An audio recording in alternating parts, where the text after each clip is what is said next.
पंचायत समिती रामटेक अंतर्गत येणाऱ्या गट ग्रामपंचायत सोनेघाट परिसरात तीव्र पाणी टंचाई निर्माण झाली असून ग्रामपंचायत प्रशासनाच्या कारभारावर नागरिकांनी गंभीर आक्षेप घेतला आहे। वाढत्या उन्हामुळे पिण्याच्या पाण्यासाठी नागरिकांना मोठा हालअपेष्ट सहन करावा लागत आहे। गावातील अनेक भागात नियमित पाणी पुरवठा होत नसल्याने महिलांना व ज्येष्ठ नागरिकांना पाण्यासाठी दूरवर पायपीट करावी लागत आहे। या परिस्थितीमुळे ग्रामस्थांमध्ये तीव्र असंतोष निर्माण झाला आहे। माजी ग्रामपंचायत सदस्य जितेंद्र वालुकर यांनी प्रशासनाकडे निवेदन देत तातडीने उपाययोजना करण्याची मागणी केली आहे। तसेच सार्वजनिक विहिरीजवळ अस्वच्छता होत असल्याचा गंभीर आरोपही ग्रामस्थांनी केला असून त्यातून आरोग्याचा धोका वाढत असल्याचे सांगितले आहे। सरपंच ग्रामसेवकांनी तत्काळ दखल घ्यावी, अन्यथा 8 दिवसात ग्रामपंचायत कार्यालयासमोर ठिय्या आंदोलन छेडण्यात येईल असा इशारा जितेंद्र वालुकर व ग्रामस्थांनी दिला आहे। महाराष्ट्र टीव्ही 24 करिता अजय मेहरकुले, रामटेक। ची समस्या ही आहे की 4-4, 5-5 दिवस पाणी पिण्याचे मिळत नाही आणि ज्या ठिकाणाहून हा पाणी येत आहे तिथे 50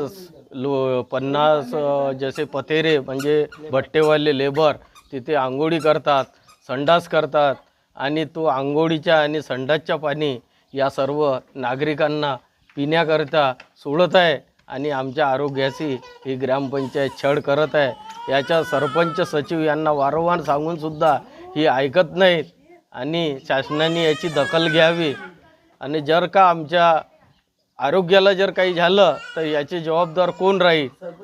सरपंच सचिव राहतील। यांना वारंवार सांगूनसुद्धा हे ऐकत नाही आणि पिण्याचे पाणी 4-4 दिवस आमच्या गावाला येत नाही।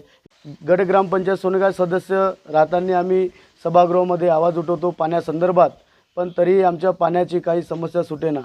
पण आज आम्ही गट ग्रामपंचायत सोनेघाटला 29 तारखेला आम्ही निवेदन दिलं आहे की या निवेदनामध्ये आम्ही सांगितलं आहे की आम्हाला 8 दिवसाच्या अंदरमध्ये समजा आमच्या पाण्याची समस्या दूर झाली नाही तर आम्ही या गट ग्रामपंचायत सोनेघाट कार्यालयासमोर सर्व गावकऱ्याचं तीव्र आंदोलन करण्याचा इशारासुद्धा दिला आहे। आमच्या मागण्या एवढ्याच होत्या की गट ग्रामपंचायत सोनेघाटमध्ये येणारे सर्व गावं आहे त्या गावातल्या लोकांना, त्या नागरिकांना योग्य ते पाणी मिळावं ह्यासाठी आमची मागणी आहे।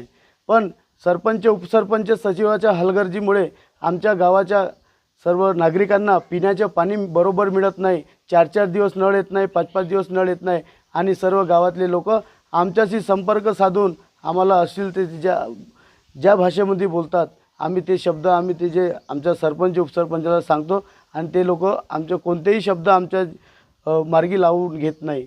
आज आम्ही सोनेघाटच्या जिथं पाणी वॉटर सप्लायचं पाणी पूर्ण गावाला सप्लाय होते त्या तिथून आम्ही पाहून आलो आहे। तिथं 2-3 आजूबाजूचे 2-3 भट्ट्याचे लोक आहेत त्या पाण्यामध्ये आंघोळ करतात आणि अश्लील ते घाण तिथं ते पसरवतात आणि ते घाणाचं पाणी आम्हाला सर्व जनतेला पाजून राहिले। म्हणजे आमच्या आरोग्याशी, आमच्या जीवनाशी खेळण्याचं काम सरपंच आणि उपसरपंच सचिव साहेब करत आहे। तरी आम्ही या तुमच्या चॅनलच्या माध्यमातून व आम्ही आमच्या सर्व गावकऱ्याच्या सहकार्याच्या माध्यमातून आम्ही त्या सरपंच आणि उपसरपंचांना सांगतो की अगर अशा प्रकारे तुम्ही आमच्या जनतेच्या जीवाशी खेळाल तर हे आम्ही जनता खपून घेणार नाही व याच्यापेक्षा तुम्हाला खुर्चीवर बसण्याचा अधिकार ठेवू देणार नाही, असं मी या चॅनलच्या माध्यमातून सांगतो।